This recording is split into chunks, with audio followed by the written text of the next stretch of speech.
A conclusione di 2 anni di sperimentazioni e ricerche, Riduca Reflui, progetto della Regione Veneto nato per ridurre il carico inquinante generato dai reflui zootecnici, lascia in dote alle aziende del comparto 2 strumenti di agile consultazione per scegliere il sistema di smaltimento e riconversione dell'azoto più adatti alla propria struttura. Il primo aiuto è una sorta di vademecum, una raccolta di schede che illustrano le caratteristiche delle varie tecnologie ad oggi collaudate e disponibili. Si è un po' abbandonata la classica pubblicazione, se vogliamo, di tipo scientifico, si è voluto produrre delle schede molto sintetiche, molto dirette,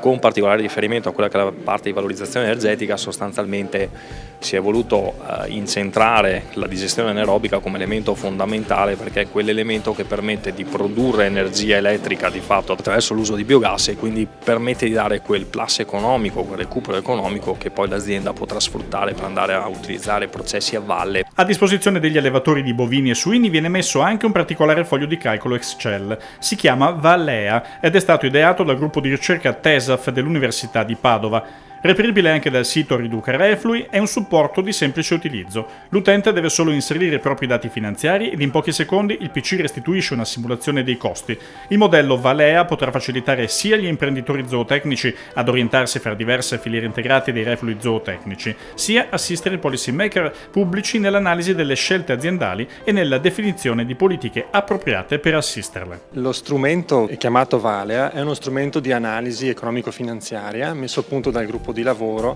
del Dipartimento TESAF dell'Università di Padova. È uno strumento semplice che consente all'imprenditore agricolo o anche al policy maker, colui che deve appunto prendere delle decisioni politiche in materia di politica agronomico-ambientale, di fare delle facili e speditive analisi economiche dei diversi investimenti per il trattamento degli effluenti di allevamento. Questo si può applicare agli allevamenti bovini e agli allevamenti suini. L'utente può inserire semplicemente le caratteristiche della sua azienda e fare alcune simulazioni delle diverse scelte tecnologiche che vuole importare nella sua azienda. Lo strumento Valea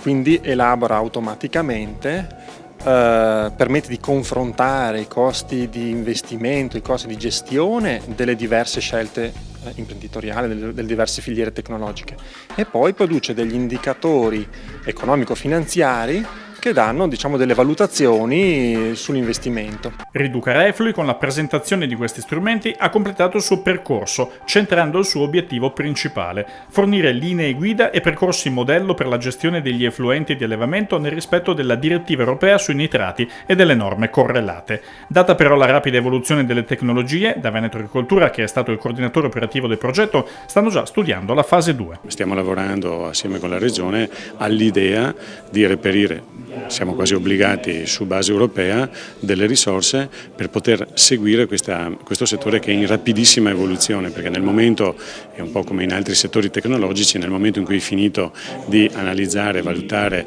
e alla fine divulgare un certo set di tecnologie, queste sono già state superate, ci sono già altri percorsi e quindi noi vorremmo poter fare in continuo questo processo di valutazione da parte terza, quella che abbiamo fatto noi non siamo interessati a vendere alcunché, perché non siamo un soggetto che deve vendere niente, siamo il soggetto regionale che invece ha l'interesse di divulgare quelle che sono le pratiche più competitive dal punto di vista delle imprese e più valide dal punto di vista dell'impatto ambientale.